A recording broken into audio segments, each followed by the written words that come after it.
అంటే ధర్మమునకు సంబంధించినటువంటి విషయములను లోకమునందు ప్రచారము చేయుట. మీరు ఇవాళ అన్నం పెట్టారనుకోండి, సాయంకాలానికి జీర్ణమైపోతుంది, మళ్ళీ ఆకలిస్తుంది. ఓ కంటికి శస్త్రచికిత్స చేయిస్తే కొన్నాళ్ళకి మళ్ళీ రెండో కంటిలో మస్క ఏర్పడి శస్త్రచికిత్సకు సిద్ధమవుతుంది. ఇవాళ జ్వరానికి ఔషధం ఇప్పిస్తే రేపు మళ్ళీ ఔషధాన్ని కోరుకుంటుంది. మీరు ధర్మం గురించి ఒక్క ప్రసంగం చేస్తే అధర్మ మార్గంలో వెడదామనుకున్న వాడు కూడా మానేస్తే వారి వల్ల బాధపడవలసిన కొన్ని వందల మంది దాని నుంచి తప్పుకుంటారు. పైగా విని ఆచరించిన వాళ్ళందరూ ఉద్ధరణ పొందుతారు.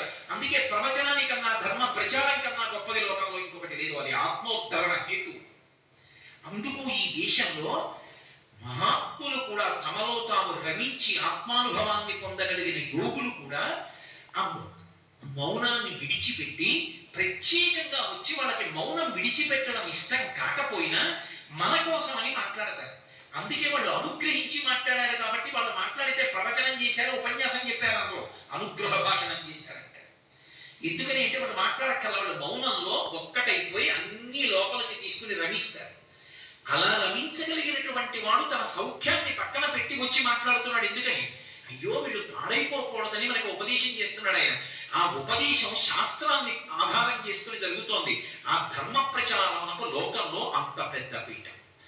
ధర్మ ప్రచారము కన్నా కూడా లోకులు ప్రత్యేకించి నరులు మంచి మార్గంలో నడవడానికి కావలసినటువంటి మార్గము ఇంకొకటి ఉండదు. ధర్మమునందు అందరూ ఊడ్చుకుంటే అసలు లోకంలో నేరము శిక్ష ఈ రెండు మాటలు ఉండవు. రామాయణంలో ఓ మాట అంటారు, ఎవరి నోటి విన్నా రామా రామా రామా అంతే. ఇంటికి తాళం కప్పలేదు. ఇంట్లో పెద్దవాళ్ళు చిన్నవాళ్ళకి ప్రేతకార్యం చెయ్యడం లేదు. భార్య బ్రతికి ఉండి భర్త వెళ్ళిపోవడం, భార్య వైధవ్యం పొందడం లేదు, దొంగతనాలు లేవు. ఇది ఫలశ్రుతి. ఎలా ఉంటుంది ఇదంతా అంటే అందరూ రామ రామ రామ అన్నారు. రాముడు ఏమంటాడు? శాస్త్రము శాస్త్రము శాస్త్రము గురువు అంటాడు. ఇది మీరు పట్టుకోవాలి. రామరాజ్యం రామరాజ్యం అంటారు. రామరాజ్యం రాముడే పరిపాలిస్తే వస్తుందని నేను అన్నాను అనుకోండి, మళ్ళీ రాముడు వస్తే, మళ్ళీ రామావతారం వస్తే రామరాజ్యం వస్తుంది. అలా అయితే రాముడు మనకిచ్చింది ఏమీ లేదని గుర్తు. మళ్ళీ ఆయన వస్తే రామరాజ్యం వస్తుంది కాదు. రాముడు ఎప్పుడైనా పరిపాలన చేస్తున్నప్పుడు సంక్లిష్ట పరిస్థితి ఏర్పడితే ఎంతమంది ఎన్ని సలహాలు చెప్పినా వింటాడు. తాను నిర్ణయం తీసుకునేటప్పుడు ఏమని చెప్తాడంటే, నేను ఈ పని ఇలా చేస్తాను, ఎందుకో తెలుసా, శాస్త్రం ఇలా చెయ్యమని చెప్పిందంటాడు. శాస్త్రము ప్రమాణం ఆయనకి. తస్మాత్ శాస్త్రం ప్రమాణంతే కార్యాకార్యం వ్యవస్థితం. శాస్త్రం ఎలా చెప్పిందో అలా చేస్తాడు.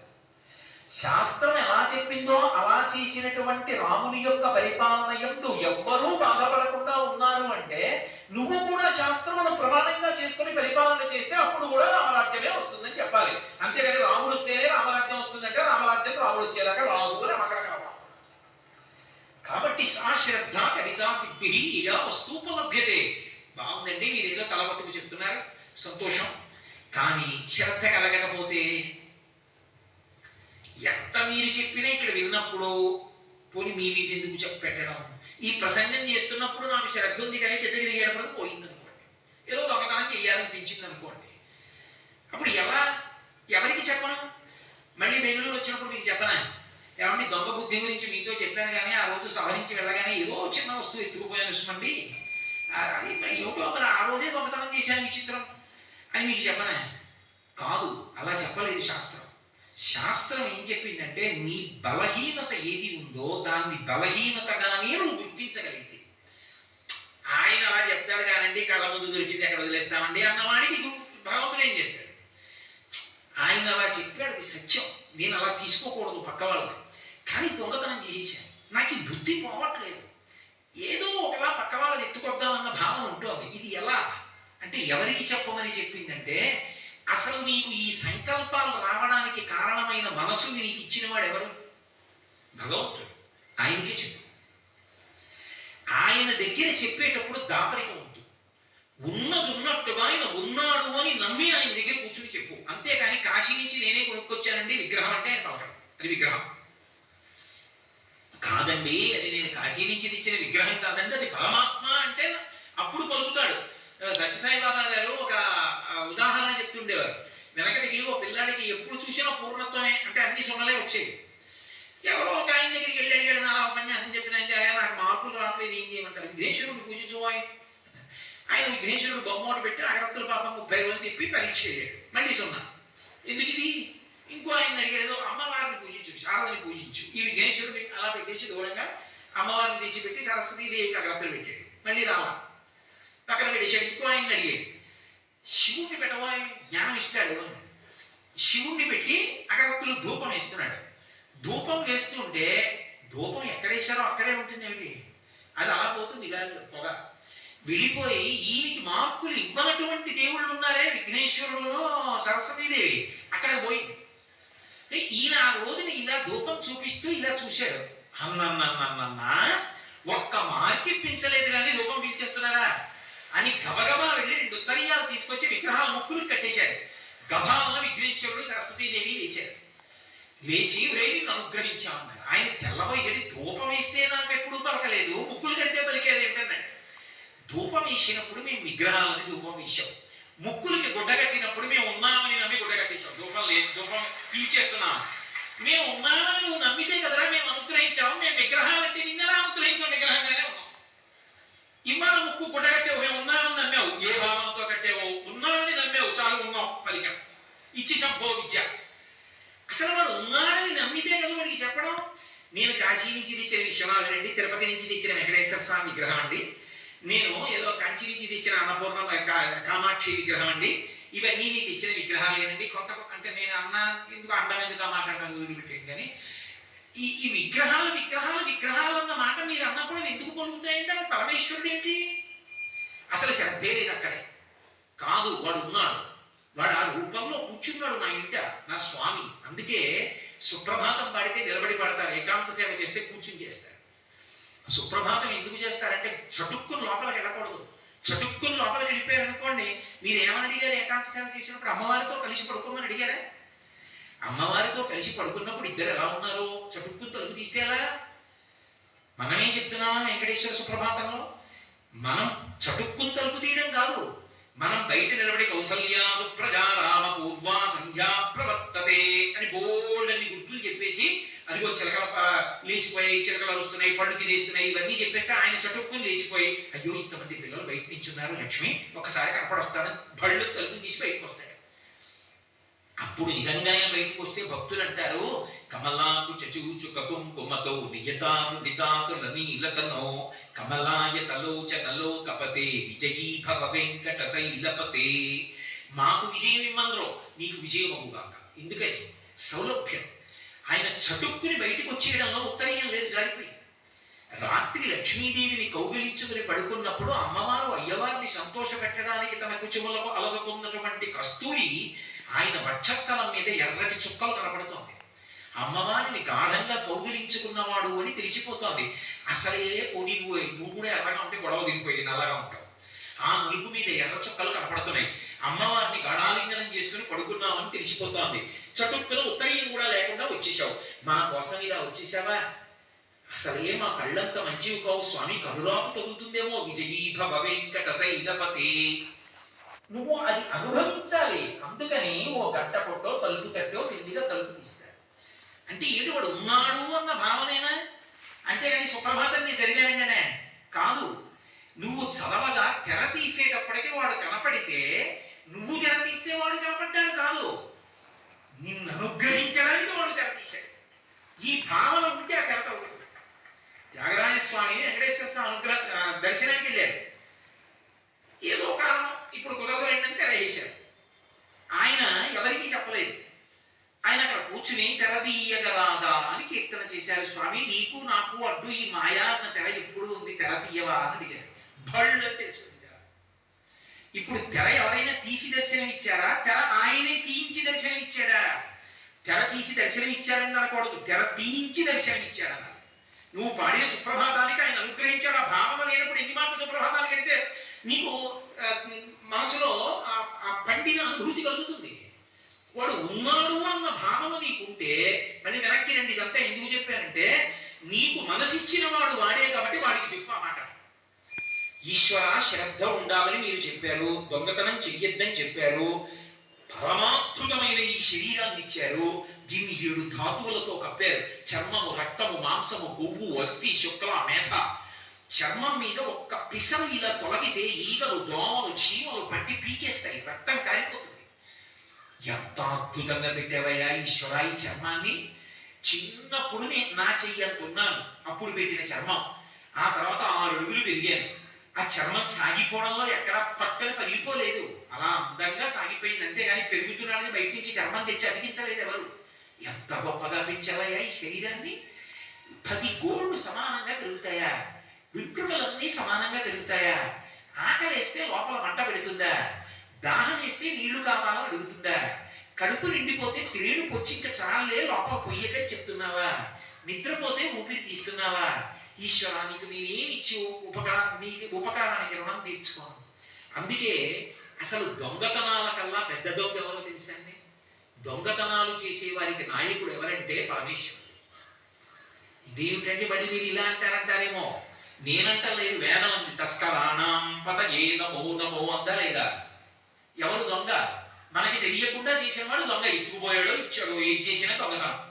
ఎవడో తెచ్చి మా వీధిలో ఓ బియ్యం బస్తా పెట్టిపోయాడు. ఎవరు పెట్టారు ఎవరికి తెలియదు. పోనీ పక్క వాళ్ళ కోసం పెట్టాడేమో అనుకుందామంటే చాగంటి కోటేశ్వరరావు గారి కొరకు అని రాసి అక్కడ బియ్యం బస్తా పెట్టాడు. అనుగ్రహించాడు ఈశ్వరుడు అండి. తాడేపల్లి రాఘవనారాయణ శాస్త్రి గారు తెల్లవారితే శారదానవరాత్రులు, బియ్యం గిద్దలేదు. ఏం చేయాలి? ఆయన కూర్చుని లలితామ్మవారి ముందు కూర్చుని ధ్యానం చేస్తున్నారు. రాత్రి ఎదురుగుండా రైస్ మిల్, ఇప్పటికీ వెళ్ళి చూడొచ్చు. ఎక్కడి నుంచో పెద్ద బండి వచ్చింది. తాడేపల్లి రాఘవనారాయణ శాస్త్రి గారు ఇల్లు ఎక్కడ? అదే ఇల్లు అన్నారు ఆ రైస్ మిల్లు. ఈ బండిలో బియ్యం, పప్పులు, ఉప్పులు, మిరపకాయలు, చింతపండు అన్ని పంపించారు. ఎవరు పంపించారు? ఎవరో పంపించారు లేవయా. ఏదో ఊళ్ళో ఉన్నారు. శారదా నవరాత్రులకి ఆయన నిర్వహించడానికి కావాల్సిన సంభారాలన్నీ ఇచ్చారు. తలుపేసింది, రేపు పొద్దున్న కాస్త ఇచ్చేయండి, మీ బండి దింపేస్తాం, తొందరగా వెళ్ళిపోవాలని. ఇవి తాడేపల్లి రాఘవనారాయణ శాస్త్రి గారు శారదా నవరాత్రులు చేయడానికే ఇచ్చారు. ఆయన కోసం కాదు, ఆయన కంటే ముచ్చుకోరు. అందుకే ఇచ్చారని చెప్పండి, రేపు ఇచ్చేసేయండి అని చెప్పి బండిస్తాం. ఎవరు పట్టుకొచ్చి ఇచ్చారు? తెలియదు. తెలియకుండా ఇచ్చిన దొంగే కదా ఆయన. ఎవరో తెలియదు, ఇప్పుడు చెప్పడం. తెలియకుండా పట్టుకుపోయిన దొంగే కదా. నాకు తెలియకుండా నాలో కూర్చుని నా ఊపిరి తీస్తున్నావా? అది తీసి విడిచిపెట్టబట్టే కదా బాగున్నారా బాగున్నారా బాగున్నారా అని అడుగుతున్నారు. అది ఆగిపోయింది అనుకోండి, బాగున్నారా అని అడిగేదవుడే. కొత్త కర్రలు తెచ్చి కట్టేస్తారు, కొత్త పట్టేసి. కానీ బాగున్నారా బాగున్నారా అంటే ఊపిరి తీస్తున్నాను కాబట్టి, అది నేను తీసేటట్టయితే నేనే ఊపిరి తీస్తున్నాను అనుకోండి, అప్పుడు ఊపిరి ఆగిపోయిన వాళ్ళందరూ అమాయకుడే మర్చిపోయారండి ఊపిరి తీయడం. ఎందుకు ఊపిరి ఆగిపోతుంది అంటే తీస్తున్నవాడు వేరొకడు ఉన్నారు, వాడు శాసనం చేశాడు ఇంకా తీయద్దని, ఆగిపోయిందంటే. వాడు లోపల నుండి తీస్తున్నాడు. అదే శంకరాచార్యులు వారు అంటారు, యావత్ పవనో నివసతి దేహే తావత్ పృచ్ఛతి కుశలంగే గతవతి వాయు దేహాపాయే భార్యా బిభ్యతి తస్మిన్ కాయే. వాడు లోపల కూర్చుని నాకు తెలియకుండా అన్ని చేసేస్తున్నాడు. నేను తినేస్తే అహం వైశ్వానరో భూత్వా ప్రాణినాం దేహమాశ్రితః ప్రాణాపాన సమాయుక్తం పచామ్యన్నం జగద్విధం. అన్నిటినీ జీర్ణం చేసేస్తున్నాడు. ఊపిరి తీసేస్తున్నాడు, నెత్తురు కలిపేస్తున్నాడు, ఊపిరి ఒకే వేగంతో తీయిస్తున్నాడు. ఎక్కడున్నాడాయా వెంకటేశ్వర స్వామి గారు అంటే అన్నమాచార్యులు అని చెప్పారు. ఆయన అన్నారు ఆనందలయంలో ఉన్నాడండి. 6 అడుగుల విగ్రహం. ఆయన అనలేదు. ఆయన అన్నారు వడిబాయక తిరిగే ప్రణబంధుడా. ఒక వేగం మారకుండా లోపలికి వెళ్ళి బయటకు వస్తున్న ఊపిరిందే, తీయడంలో కష్టం వచ్చేస్తే ఎగూపిరి, తీయలేకపోతుంటే దిగూపిరి. 2 ఆయాసమే. ఆయాసం లేకుండా నాతో ఊపిరి తీయించి ఊపిరి విడిచిపెడుతున్నవాడు ఉన్నాడే, వాడు నా ముక్కు చివర కూర్చున్న ప్రాణబంధుడు, వాడే వెంకటేశ్వరుడు. అది తత్వం. కాబట్టి ఇప్పుడు వాడు ఉన్నాడు అనేటటువంటి నమ్మకం, ఆ భావన, దానికి శరీరమే సాక్షి. అది శౌచం. నిన్న మీతో నేను మనవి చేసింది. ఇప్పుడు ఆయన నా పూజా మందిరంలో ఉన్నాడు. అవి విగ్రహములు కావు, నా తండ్రి. ఆయన అలా విరాజమానుడై ఉన్నాడు, ఉండి నన్ను అనుగ్రహిస్తున్నాడు. అందుకే మా ఇంట్లో కుర్చీలు ఉంటాయి, ఎవరైనా వస్తే కూర్చోడానికి. సింహాసనం ఒక్కటే ఉంది పూజ గదిలో. సింహాసనంలో మాత్రం ఎవరూ కూర్చోరు. ఎంత ఆత్మీయులు అనివ్వండి, సింహాసనంలో కూర్చోండి అని నేను కూర్చోబెట్టను. సింహాసనంలో కూర్చునేది నా ఇంటి పరిపాలకుడు, నా స్వామి కూర్చుంటాడు. ఆయన నాకు పరిపాలకుడు. నేను ఇక్కడ కూర్చుని ఉపన్యాసం చెప్తుంటే నాకు జ్ఞాపకం వచ్చేటట్టు చేస్తూ, నా చేత మాట్లాడిస్తూ, నా వాక్కుకి ఇటువంటి శక్తినిచ్చి నాతో మాట్లాడించి నా ఆరోగ్యాన్ని నిలబెట్టి ఇక్కడికి వస్తే నాకు పట్టెడన్నం వేళ పట్టున దొరికేటట్టు చేసి నా ఇంట నేను ఏ పార్వతీ పరమేశ్వరుల్ని కొలుస్తున్నానో ఆ పార్వతీ పరమేశ్వరులే ఇక్కడ శివకుమారు భార్యగా ఉన్నారు. ఉండి వేళ పట్టున నేను ఆలస్యంగా అన్నం తింటానేమో అని తొందరపడిపోయి పరుగుత్తి తీసుకొచ్చి ఆవిడ అన్నం పెడుతోంది. అయ్యో వీడు పై ఊరు ఎడుతున్నాడని నా తల్లి వెంటబడి అన్నం పెడుతోంది ఆ రూపంలో. పెట్టకపోతే ఈ ఉపన్యాసం ఎలా చెప్తాను? కాబట్టి వాళ్ళు పరిపాలకులు నన్ను ఎప్పుడు నా యోగక్షేమాలు చూస్తూ ఉంటారు. వాళ్ళిద్దరూ వాళ్ళు ఉన్నారన్న నమ్మకం నాకుంటే, స్వామి నాకు ఈ దొంగ బుద్ధి పోవట్లేదయా, మళ్ళీ వెనక్కి రండి, నాకు ఈ దొంగ బుద్ధి పోవట్లేదు, నువ్వు ఇచ్చావు మనస్సు, నువ్వు ఇచ్చావు బుద్ధి, నువ్వు ఇచ్చావు శాస్త్రం, నువ్వు ఇచ్చావు గురువుని, కానీ పూనిక కలగట్లా, ఏదో ఒకతనం చేయాలనిపిస్తుంది, ఏమిటో ఈ పిచ్చి నాకు అర్థం కాదు, తెలుసు అది చేస్తే పాడైపోతానని, కానీ చేయకుండా ఉండలేకపోతున్నాను. ఈశ్వర నాకు ఈ దొంగ బుద్ధి పోగొట్టవయ్యా అని మనసు విప్పి వాడితో మాట్లాడాలి. అలా మాట్లాడితే మీ బలహీనతని వాడికి చెప్తే శరణాగతి చేశారంట. అది శరణాగతి. నయ్యితి నయ్యితి నయ్యితి అన్న సాధనా మార్గం ఎక్కడికి వెడుతుందో శరణాగతి మార్గం అక్కడికే వెడుతుంది. అందుకే శరణాగతి అంత తేలిక కాదు. ఈశ్వరుడితో బలహీనత చెప్తారు, చెప్తే శరణాగతి అవుతుంది. అందుకే చూడండి, ధూర్చటి చెప్తాడు పరమశివుడితోటి, తమకంబొప్ప పరంగనాజనుల పరద్రవ్యంబులం వృచ్చిలింగ మహోద్యోగము చేయునెమ్మనము దానింబట్టి వైరగ్య పాశంబులం చుట్టి బిగించి నీ చరణస్తంభంబులం కట్టివైచి ముదంబెన్నడు కల్గజెయ్యగదవో శ్రీకాళహస్తీశ్వర అన్నాడు. దొంగతనం మీదే మాట్లాడాడు. ఈశ్వర నా మనసు ఒక పెద్ద దొంగ, నువ్వు పరిపాలకుడవు. ఇందాక ఓ మాట అన్నాను కదా, ఆయన దొంగ అన్నాను కదూ. ఆయన దొంగ అని ఎందుకన్నానంటే తెలియకుండా ఉపకారం చేస్తున్నాడు కదూ. ఇన్ని ఉపకారాలు చేస్తున్న వాడిని చూడాలనిపించదండి? ఎవడో జీవితంలో ఏమండి మీకు పాపం రైల్లో పెడితే అలిసిపోతారని విమానం టికెట్ పంపించారండి, దీని మీద ఎవరు పంపించారండి అంటే ఎవరో బెంగళూరులో బలానా ఆయన రైల్లో రావద్దని చెప్పండి, విమానంలో రమ్మనండి అని టికెట్ పంపించారండి అన్నారు అనుకోండి. నేను బెంగళూరు రాగానే ఏమంటాను, ఎవరండి అంత ప్రేమగా నాకు ఆ టికెట్ పంపించారు, ఎవరండి ఆయన? ఈయనేనండి అంటే పరమ ప్రేమతో, అయ్యా ఎంత ప్రేమ మీకు నా మీద అని అంటానా అన్నా. ఒక్క ఉపకారానికి ఆయన్ని చూస్తే నేను అంత సంతోషపడిపోతే, ఇన్ని ఉపకారాలు నిరంతరం చేస్తున్న భగవంతుడు కనపడకుండా ఉంటే దొంగలా కనపడాలని నేను కోరుకుని పరిగెడితే తప్పుందా? వాడు ఎక్కడ దొరుకుతాడు? ఇక్కడ దొరకడు. పైన ఎక్కడ దొరుకుతాడు? ఇక పారిపోవడానికి అవకాశం లేకపోతే దొరుకుతాడు. నేను పరిగెడితే వాడు కనపడకుండా పరిగెడితే పరిగెత్తి ఎక్కడికి వెళ్ళి దాక్కోవాలి? ఏది కనపడితే అందులో దూరిపోతాడు. కాబట్టి ఆయన ఏం చేశాడు? గర్భాలయంలో